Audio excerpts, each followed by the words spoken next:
9. 아직도 베데스다 연못가를 배회하는 사람들.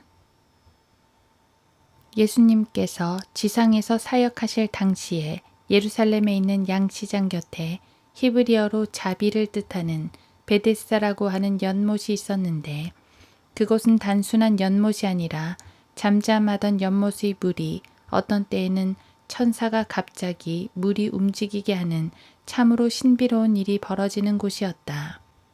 그런데 그 연못 주위에는 행각이 5이 있었는데, 그곳에는 수많은 병자들이 치료의 기회를 잡기 위해 몰려들어 우글거리고 있었다.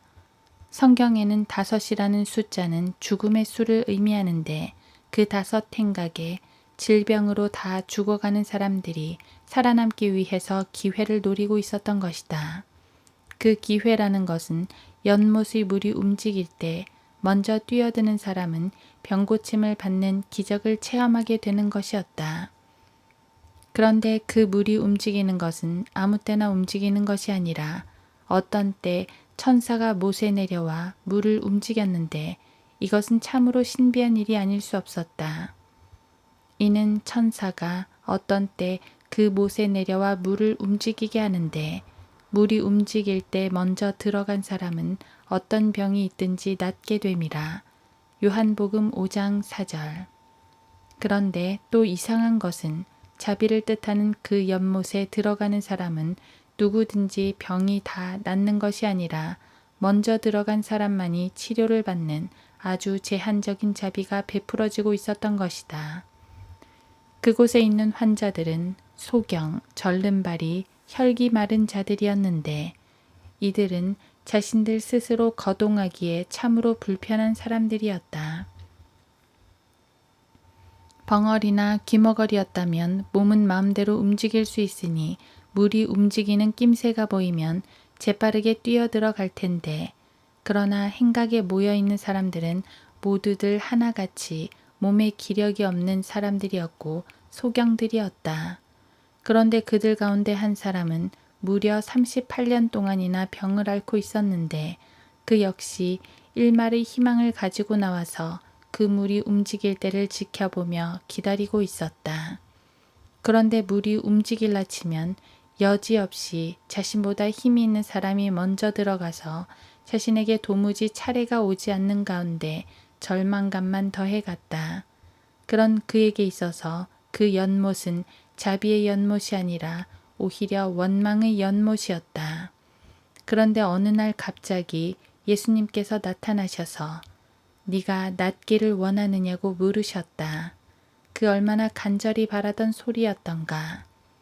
38년 동안이나 낫기를 원했으니 물어보나마나 그의 대답은 네 였고, 곧 바로 자신의 처지를 설명한다. 그러자 예수께서는 그에게 밑도 끝도 없이 일어나서 너의 침상을 들고 걸어가라고 하셨다. 그러자 그는 즉시 일어나 침상을 들고 걸어가게 되는 놀라운 일이 벌어졌다. 그런데 그 주위에는 수많은 사람들이 있었음에도 불구하고 예수 그리스도를 알아본 사람은 아무도 없었다. 오히려 예수님께서 그 병자에게 개인적으로 다가가셔서 치료해 주시는 모습을 볼 수 있을 뿐이다. 그 환자는 물에 뛰어드는 수고도 하지 않고 순간적으로 치유의 기적을 맛본 것이다. 오늘날도 수많은 사람들이 수고하고 무거운 죄의 짐을 지고 있으면서도 이처럼 단순하게 죄의 문제를 해결해 주시는 예수 그리스도를 발견하지 못한 사람들이 무수히 많은 것을 볼 수 있다. 구원은 집단적인 것이 아니라 개인적인 것인데도 불구하고 교회에 교인으로 출석하면 되는 것으로 착각하고 교회만 38년을 다닌들 무슨 변화가 있겠는가. 예수님을 개인의 구주로 영접하지 않고 종교 생활만 열심히 하는 것은 마치 베데스다 연못에서 물이 움직일 때를 기다려 그 물에 뛰어들 기회를 엿보는 사람들과 같은 사람들이다. 구원받는 조건에는 선착순이 있을 수 없고 끝까지 기다리고 견뎌야 하는 인내도 요구되지 않는다. 다만 십자가에 못 박혀 돌아가신 예수 그리스도가 자신의 구주라는 사실을 인정하고 모셔드리면 구원을 받는다. 내가 내 입으로 주 예수를 시인하고 또 하나님께서 그를 죽은 자들로부터 살리신 것을 내 마음에 믿으면 구원을 받으리라. 이는 사람이 마음으로 믿어 의에 이르고 입으로 고백하여 구원에 이르기 때문이라. 로마서 10장 9, 10절. 이것이 죄인들이 구원받는 방법이다. 38년 된 병자가 원했던 것처럼 남의 도움을 받을 필요도 없다. 자신의 의지로 주님 앞에 나아가 자신의 죄를 회개하고 예수 그리스도를 자신의 구주로 영접하면 38년을 누워 지내던 병자가 치료를 받은 것처럼 즉시로 구원받는다.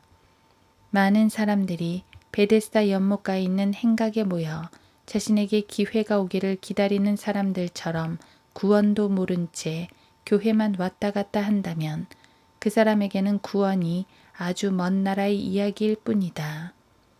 예수님께서 말씀하시기를 나에게 주여 주여 하고 부르는 자마다 다 천국에 들어가는 것이 아니요 하늘에 계신 나의 아버지의 뜻을 행하는 자라야 되느니라고 말씀하셨다.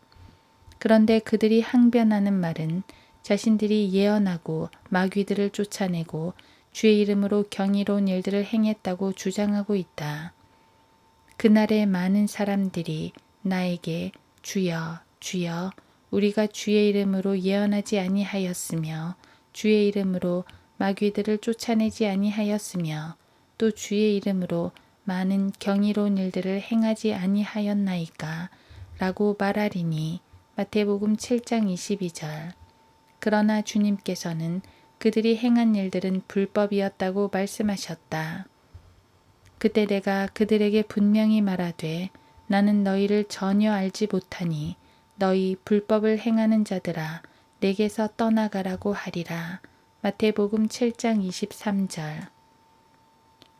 사실 그들은 믿음에 관해서는 입도 뻥긋하지 않고 모든 것을 자신들이 행한 것들에만 초점을 맞추고 있는 가짜들이었던 것이다. 오늘날 예수 그리스도께서 피 흘려 돌아가시고 부활하신 후 인류의 죄를 제거하신 교회 시대에는 오로지 믿음만이 요구되는 은혜의 시대에 살고 있다.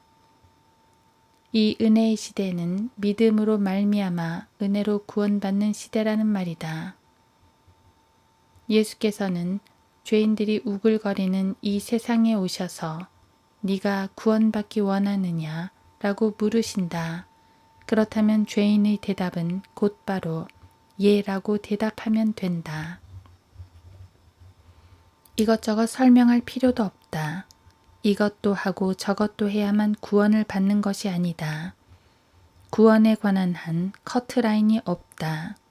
지금 교회 모임에만 출석하면서 마치 베데스다 연못가에서 배회하는 사람들처럼 구원받기 원하는 사람들이 있다면 즉시로 예수 그리스도를 만나면 된다. 주님은 죄인의 회개의 기도를 듣기 원하시고 개인적으로 만나시기를 원하신다. 죄인들을 찾아오신 주님은 구원을 선물로 주셨다. 너희가 믿음으로 말미암아 은혜로 구원을 받았으니 이것은 너희에게서 난 것이 아니요 하나님의 선물이라. 행위에서 난 것이 아니니 아무도 자랑하지 못하게 하려 하심이라. 에베소서 2장 8, 9절.